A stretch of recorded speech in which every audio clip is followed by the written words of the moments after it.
আসসালামু আলাইকুম ভিউয়ার, কেমন আছেন সবাই? আশা করি সবাই ভালো আছেন।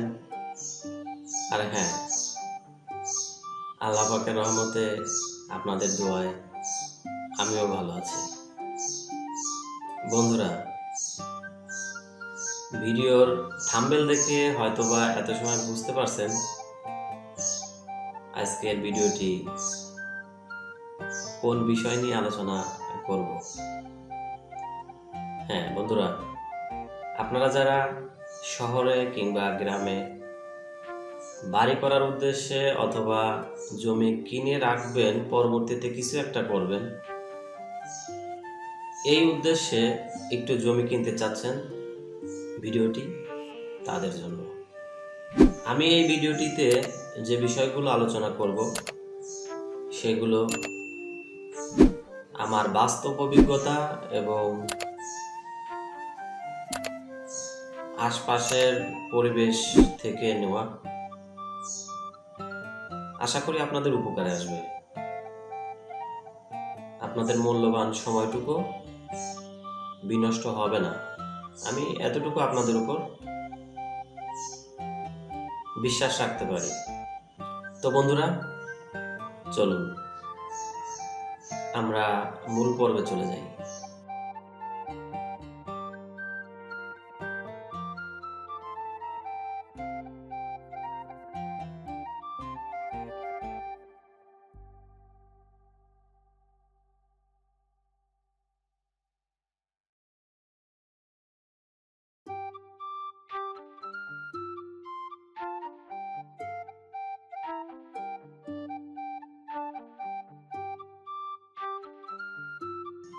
শহরে কিংবা গ্রামে আপনি যেখানে জমি কিনুন না কেন, জমিটি অবশ্যই রাস্তার পাশে এবং ক্যানেল অথবা সরকারি কোনো জমির পাশে কিনবেন। অর্থাৎ আপনার যাতায়াতের জন্য একটা পথ আছে, এমন একটা জমি নির্বাচন করবেন। রাস্তার পাশে অথবা ক্যানেল বা নালের পাশে জমিটা যদি উঁচু হয় তাহলে ভালো, আর যদি উঁচু না হয় তাহলে আপনাকে ভরাট করে নিতে হবে। ভরাট যদি করা না থাকে, অবশ্য সে জমির দামটা আশপাশের জমির চেয়ে একটু কম হবে। আর যদি কোনো রাস্তা বা ক্যানেলের পাশে জমি না হয়ে থাকে, একটু ভিতরে হয়ে থাকে, তাহলে সেই জমির দামটা রাস্তা কিংবা ক্যানেলের পাশের জমির চেয়ে কম হবে। এটা আপনারা মাথায় রাখবেন। হ্যাঁ, আপনাদের কাছে মজার হতে পারে যে আসলে কথাগুলো তো আমরা সচরাচর জানি, এগুলো তো সবাই জানে, কিন্তু না, আপনি ভুল করবেন। জমি ক্রয় করার সময় আপনার মাথায় এত কিছু থাকবে না, কিন্তু আপনি যদি আমার কথাগুলো মনে রাখেন তাহলে আপনার উপকার হবে। তো জমি নির্বাচন করা হয়ে গেল। জমি নির্বাচন করার পরে আপনি আশপাশে খোঁজ নিয়ে দেখবেন জমিটা আসলে কার, ভোগ দখলে কে আছে। আপনি যদি কোনো দালালের কাছ থেকে জমিটা ক্রয় করেন, তাহলে দালাল আপনাকে অনেক কথা বলবে, ওর কথার মার প্যাঁচে আপনি বুঝতেও পারবেন না কি হচ্ছে। অর্থাৎ দালালকে এত পাত্তাও দেওয়া যাবে না, আবার আপনাকেও তলে তলে খোঁজ নিতে হবে যে জমিটা আসলে কার, কে কাকে দিছে, এই বিষয়গুলো। দালালের কাছ থেকে জমি ক্রয় করলে এবং ক্রেতার কাছ থেকে কোনো জমি ক্রয় করলে আপনাকে অবশ্যই জমির কাগজপত্র দেখে বুঝে নিতে হবে। এজন্য আপনি যদি কাগজপত্র কম বুঝে থাকেন, তাহলে কোনো পরিচিত মুহুরি অথবা অপরিচিত হলেও সমস্যা নেই, আপনি গিয়ে তার কাছ থেকে বুঝে নেবেন। তাকে চা নাস্তা পানি কিছু টাকা দিয়ে দিলে ইনশাল্লাহ আপনাকে বোঝাই বলে দেবে। এই জমি ক্রয় করার সময় আপনার অনেক আত্মীয় স্বজন, দালাল অনেক কথা বলবে যে জমিটা অনেক সুন্দর, দ্রুত নিয়ে নাও। অনেকেই বলতেছে যে জমিটা তাড়াতাড়ি বিক্রি হয়ে যাবে, তুমি বায়নামা দিয়ে দাও। কিন্তু না, আপনি আগেই বায়নামা দিবেন না। বায়নামাটা কিন্তু না, আপনি আগে বায়নামার টাকাটা দিবেন না। আপনি দেখে শুনে বুঝে সরাসরি জমির উপরে যাবেন। তারপরে আপনি একটা ডিসিশন নেবেন যে জমিটা নেওয়া যায় কি না। তার কারণ আপনি সারা জীবনের সঞ্চয়টুকু দিয়ে তো আর ঝামেলা কিনবেন না, তাই না? তো জমি নির্বাচন হওয়ার পরে আপনি কাগজপত্র দেখবেন। কাগজপত্র ঠিক হওয়ার পরে আপনি একটা বায়নামা করে নেবেন, কিছু টাকা পয়সা দিয়ে বায়নামা করে নেবেন এবং দালাল কিংবা ক্রেতার কাছ থেকে সময় চেয়ে নেবেন যে আমার টাকাটা আটকে আছে কিংবা এই মুহূর্তে আমার কাছে টাকাটা নেই, আমি আপনাকে বায়নামা করে রাখলাম, টাকাটা ম্যানেজ হলেই রেজিস্ট্রি করবো ইনশাল্লাহ। তো বায়নামা করার সাথে সাথে আপনি ওখানে একটা সাইনবোর্ড টানাই দিবেন।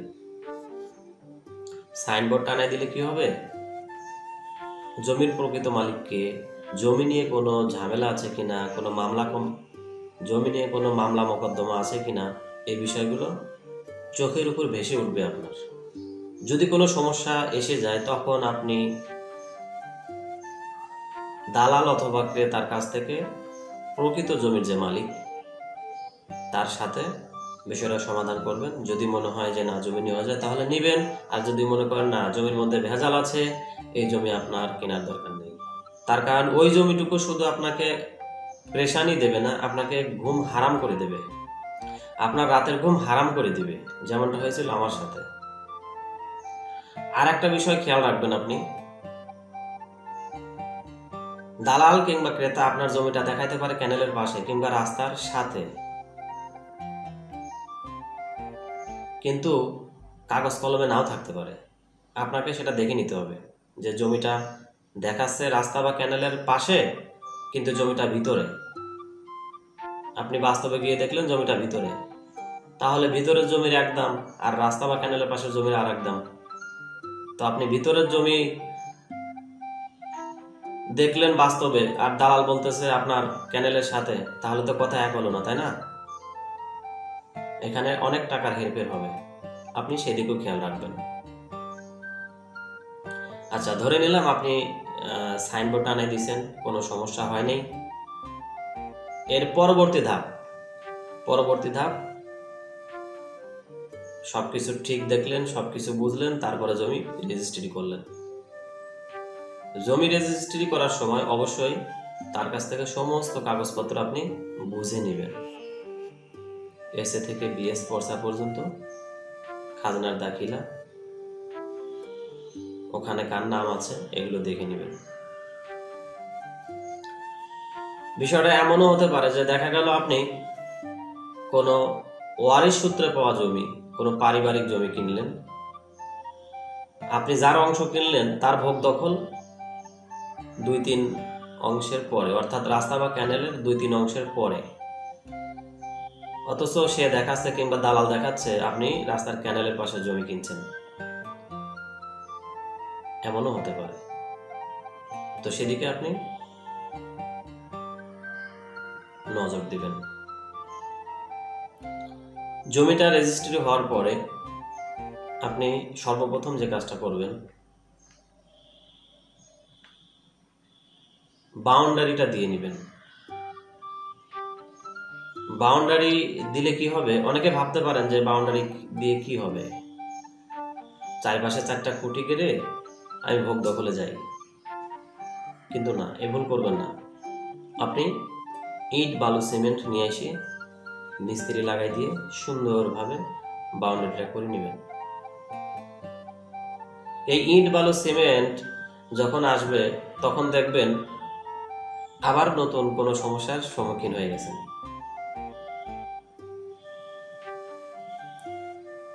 এরকমই বিষয়গুলো ঠিক এরকমই আপনারা ভাবছেন, হয়তোবা অনেকে ভাবছেন যে কথাগুলো আসলে এগুলো তো আমরা জানি বুঝি, এগুলো বলার কি দরকার, কিন্তু না, আপনি মনোযোগ সহকারে দেখুন এবং বাস্তবে প্রয়োগ করুন, আপনি উপকৃত হবেন। তো আমি ধরে নিলাম আপনার বাউন্ডারি দিতে কোনো সমস্যা হলো না, সুন্দরভাবে দিয়ে দিলেন।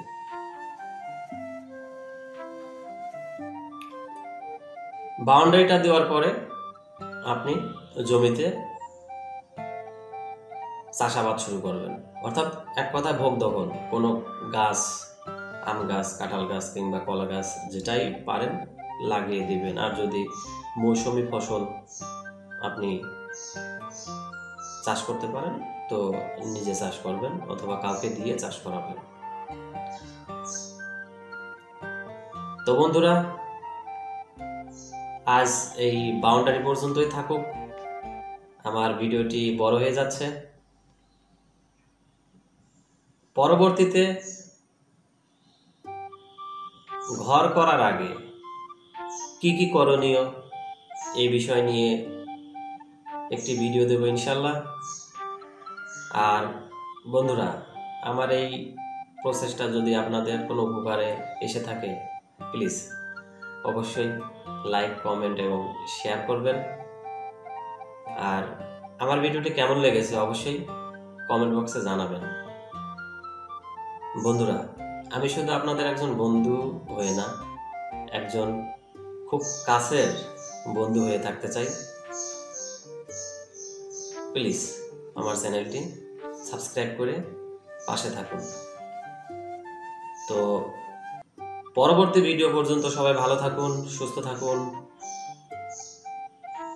সবার কাছ থেকে দোয়া এবং ভালোবাসা নিয়ে সবার সুস্বাস্থ্য কামনা করে বিদায় নিচ্ছি। আসসালামু আলাইকুম।